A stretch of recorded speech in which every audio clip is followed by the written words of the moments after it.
Good morning. Today, January 6, 2026, the White House has confirmed that President Donald Trump is actively considering options to acquire Greenland, including the use of the U.S. military. This dramatic escalation has sent shockwaves across the globe, turning a long-simmering ambition into a potential international crisis. The administration frames this as urgent national security, countering Russia and China's growing influence in the Arctic. By putting a military option on the table, the Trump administration signals a new, aggressive phase in foreign policy. The idea of acquiring Greenland, once dismissed as fanciful, is now a core objective. The administration argues that securing Greenland is essential for America's future dominance in a rapidly changing Arctic. The recently released National Security Strategy explicitly prioritizes expanding U.S. territory, echoing an era of manifest destiny. President Trump has previously spoken about absorbing Greenland, Canada, and the Panama Canal. Now, these ambitions are being translated into policy. The timing is significant. High-profile visits to Greenland and the appointment of a special envoy have built momentum toward today's explosive confirmation. Each step has signaled intent, culminating in the possibility of using force against a friendly nation and fellow NATO member. The world must now confront the reality that the United States might use military power to achieve its territorial goals. Why Greenland? Geography and geology. Greenland is the world's largest island, strategically located at the crossroads of the Arctic and Atlantic Oceans, a crucial military gateway. The U.S. already operates the Patuxent Space Base, vital for space surveillance and missile defense. As the ice melts, Greenland's untapped resources are coming into view. The U.S. Geological Survey estimates over 31 billion barrels of oil equivalent and 148 trillion cubic feet of natural gas beneath Greenland.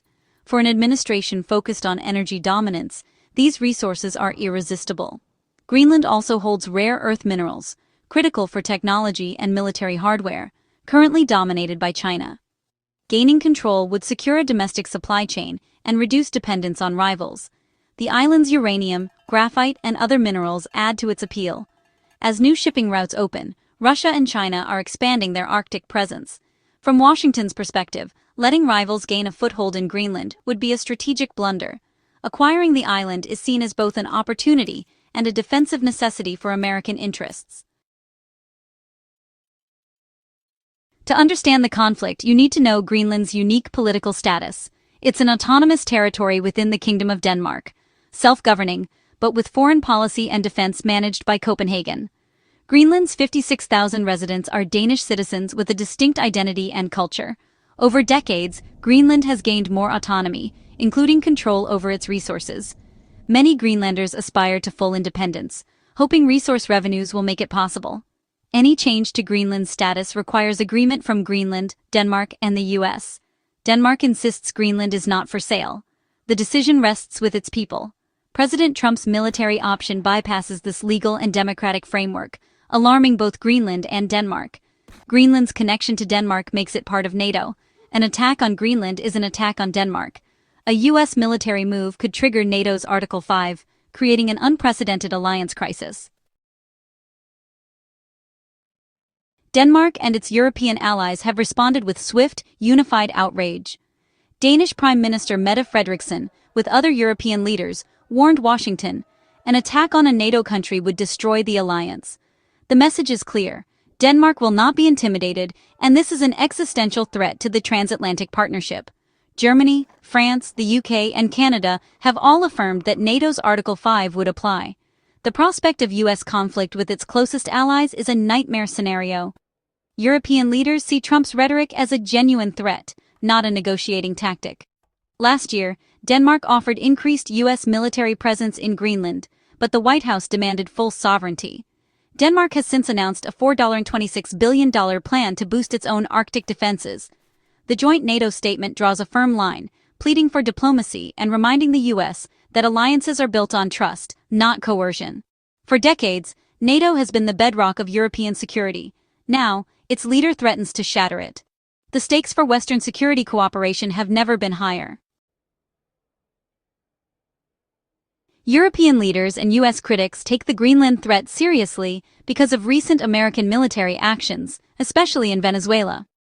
The U.S. launched a swift campaign there, capturing Nicolás Maduro and installing a transitional government.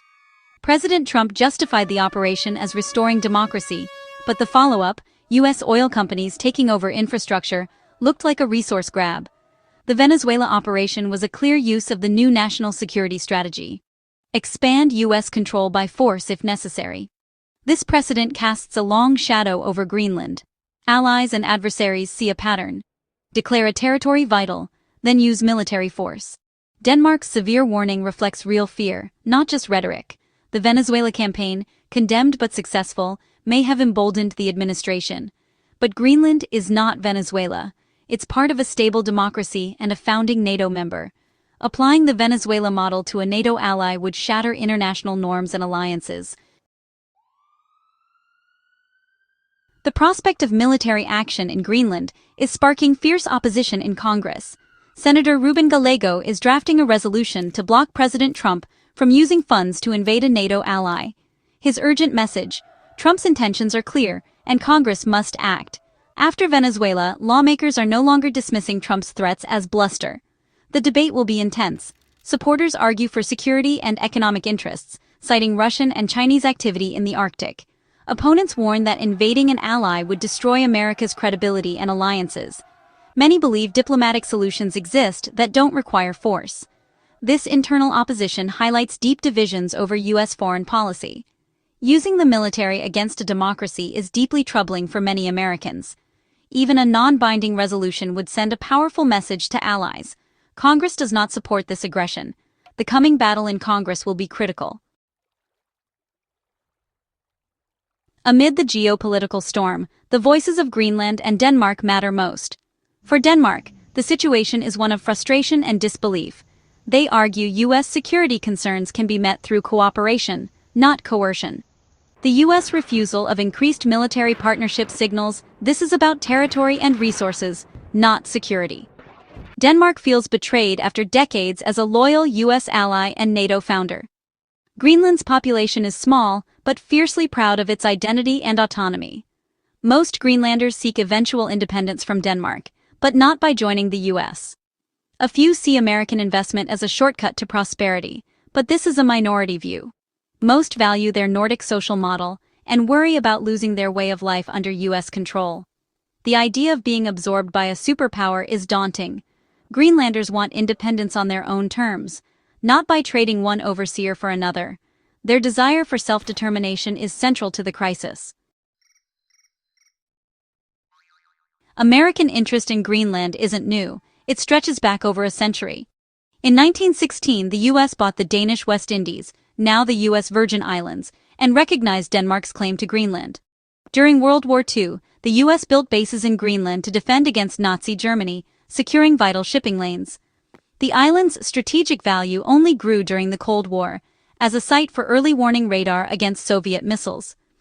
In 1946, President Truman secretly offered Denmark $100 million in gold for Greenland, fearing Soviet ambitions. Denmark, despite post-war hardship, refused, valuing sovereignty and history over money. This history shows today's events in context. Trump is not the first to want Greenland, but he is the first to threaten force. For a century, U.S.-Danish cooperation over Greenland was built on diplomacy and mutual respect. The current administration's approach marks a radical break, replacing partnership with threats. The precedent has always been negotiation, not coercion. The shift to military threats is a dangerous departure. The world is watching to see if this precedent will hold. January 6, 2026. The world faces a tense standoff over Greenland's future. President Trump's administration has put military options on the table, framing Greenland as a national security imperative. Denmark and NATO allies have drawn a firm line, warning that an attack would end the alliance. Lawmakers at home are working to block any military move, horrified by the idea of invading a democratic ally. Greenlanders are caught in the middle, valuing autonomy and wary of being absorbed by a superpower. The path forward is uncertain. Will diplomacy prevail, or will the world witness conflict between NATO allies? A U.S. move on Greenland would shatter the Western alliance and upend the global order. A diplomatic solution could reaffirm cooperation and international law. For now, the world holds its breath, waiting to see how this Arctic crisis will end.